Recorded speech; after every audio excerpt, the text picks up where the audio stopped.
Meu nome é Lara Dias e eu venho apresentar o trabalho sobre judeus em Recife. Eu vou falar um pouco sobre o início da discriminação dos lusos contra os judeus. O processo de discriminação e a crescente hostilidade contra os judeus em Portugal, os lusos, não aconteceu do dia para a noite. Na verdade, durante a maior parte da Idade Média, a relação foi de tolerância pragmática. Os reis portugueses protegiam os judeus porque eles eram essenciais para a economia, a administração pública, medicina e a cobrança de impostos. O sentimento de rejeição e o preconceito popular e institucional foram construídos ao longo de séculos, alimentados por uma mistura de tensões religiosas, econômicas e políticas. Dentre esses motivos, eu vou listar um dos principais. Primeiro, o fator religioso, o antijudaísmo teológico. A base mais antiga da discriminação veio da Igreja Católica medieval.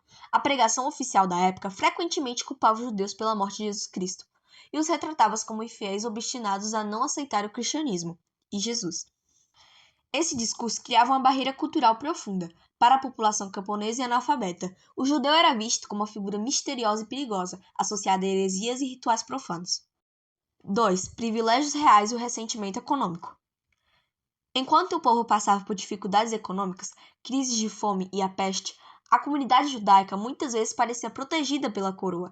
Os reis de Portugal garantiam aos judeus o direito de viver em bairros próprios, ajudarias, de praticar sua religião e de ter suas próprias leis internas. Além disso, os judeus ocupavam cargos de grande destaque, como médicos da corte, astrônomos, tesoureiros e cobradores de impostos reais. 3. A crise de 383 a 385, o primeiro grande sinal. A insatisfação popular explodiu de forma violenta durante a crise dinástica do final do século XIV. O povo de Lisboa, revoltado com a nobreza e a governança da época, canalizou parte da sua fúria contra os protegidos da coroa, os judeus. As judarias foram atacadas e saqueadas. Foi o momento que o ressentimento social e econômico usou o preconceito religioso como justificativa para a violência física. 4. O estopim, a expulsão da Espanha e a onda de refugiados. O ponto de virada definitivo aconteceu em 1492, quando os reis católicos da Espanha expulsaram todos os judeus do território espanhol. O rei de Portugal, na época, Dom João II, viu nisso uma oportunidade financeira e permitiu a entrada de cerca de 120 mil refugiados judeus espanhóis, mediante o pagamento de uma taxa pesada por cabeça. A chegada abrupta dessa enorme massa de refugiados desestabilizou o país. Houve inflação e escassez de recursos, a população cristã se sentiu invadida e temeu a concorrência econômica. Houve uma epidemia de peste que assolou Portugal logo em seguida. Foi imediatamente culpada pelos cristãos como um castigo divino pela acolhida aos judeus. A rejeição popular atingiu o ápice.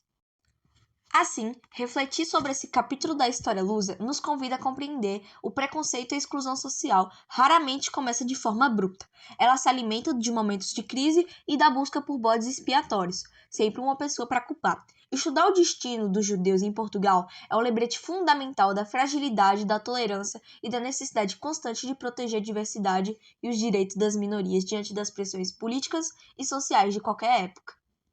A conversão forçada de judeus a cristãos novos gerou uma crise de identidade. Vamos voltar um pouco para o movimento de Inquisição, que foi um movimento com o objetivo de julgar e punir crimes considerados contra a fé católica. Por causa dessa perseguição, os judeus tinham a necessidade de fingir o catolicismo enquanto eles praticavam o judaísmo, criando a figura do cristão novo. Lá para 1497, Portugal foi lá e falou: a conversão dos judeus agora é obrigatória.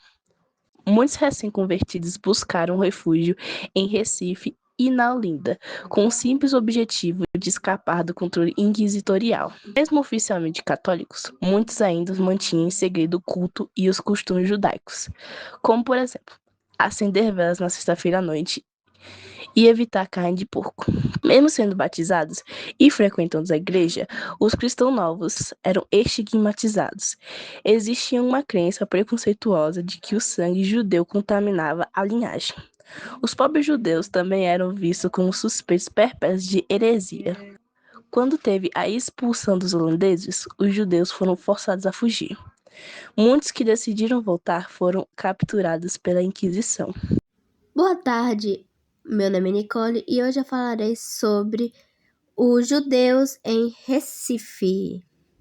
Durante o período de 1630 a 1654, ocorreu muitas migrações de judeus para Recife.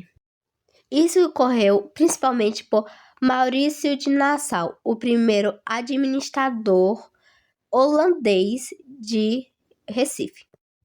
Por conta dele, os judeus tinham mais liberdade na cidade. Nassau também ele permitia a demonstração de fé publicamente, não oprimia pessoas por serem de fés diferentes da dele e não cobravam os impostos. E foi por causa dele que Recife se tornou uma das cidades mais modernas da América. E em 1636, a primeira sinagoga da América foi criada em Recife, a sinagoga Kahal Zur Israel, sendo atualmente um museu e um centro de cultura judaico. Em 1654, quando os holandeses perderam a Guerra dos Guararapes, Portugal conseguiu de volta o poder de Recife.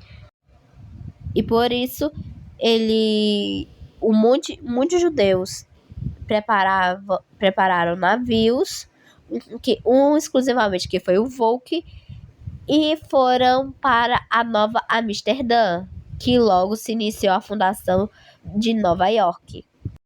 Obrigada, essa foi minha apresentação sobre os judeus em Recife.